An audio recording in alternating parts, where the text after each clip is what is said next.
जब भक्ति में प्रेम होता है तो न ऊंच नीच रहती है, न जाति का भेद।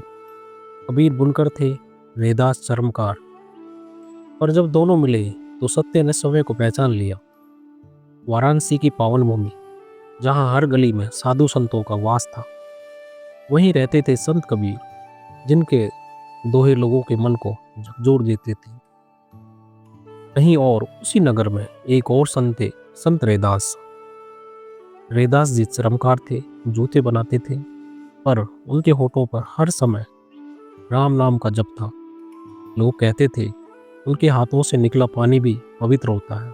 एक दिन कबीर जी के शिष्यों ने कहा, गुरुदेव, एक संत है रैदास जी, वे चमड़ा गूंथते हुए भी हर क्षण प्रभु का नाम जपते रहते हैं। कहते हैं उनके सफर से गंदा जल भी गंगा बन जाता है।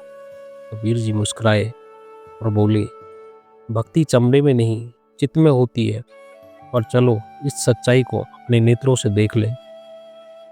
एक दिन कबीर जी अपने शिष्यों के साथ रैदास जी के घर पहुंचे। रैदास जी उस समय नदी किनारे जूते बना रहे थे, हाथों में चमड़ा, आसपास मिट्टी और गंध, पर चेहरा शांत, प्रसन्न, दिव्य प्रकाश से भरा हुआ।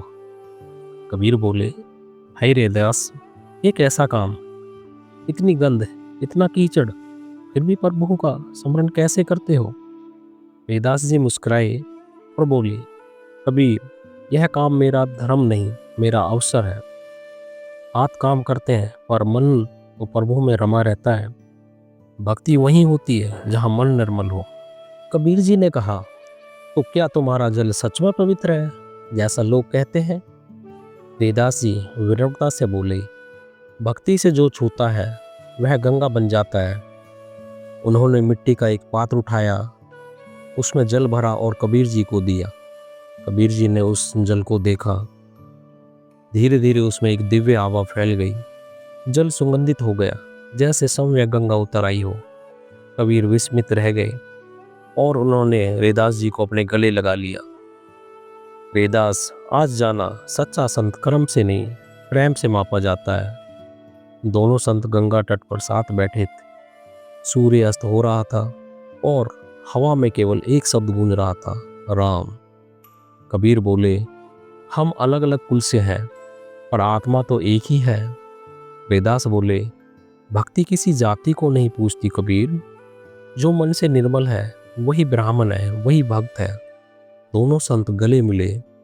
गंगा के ऊपर एक प्रकाश फूटा, मानो सौम्य ईश्वर उस संगम को निहार रहा हो। संत कबीर और संत रैदास की यह कहानी हमें सिखाती है, भक्ति का माप न जाति न कर्म। सच्चा भक्त वही है जो हर कार्य में ईश्वर को देखे। कबीर बुनते थे सूत, रैदास सीते थे चमड़ा, पर दोनों ने एक ही सत्य को गूंथा कि भक्ति का मूल प्रेम है और प्रेम का मूल सत्य है। जहाँ प्रेम है वहीं ईश्वर है, बाकी सब केवल नाम के आवरण है। दोस्तों, आपको यह प्रेरणादायक कहानी कैसी लगी? कमेंट करके हमें ज़रूर बताइए। अगर वीडियो अच्छी लगी हो तो इसे लाइक करें, अपने दोस्तों के साथ शेयर करें और हमारे चैनल को सब्सक्राइब करना बिल्कुल न भूलें। आपका समर्थन ही हमें और अच्छी कहानियाँ लाने के लिए प्रेरणा देता है।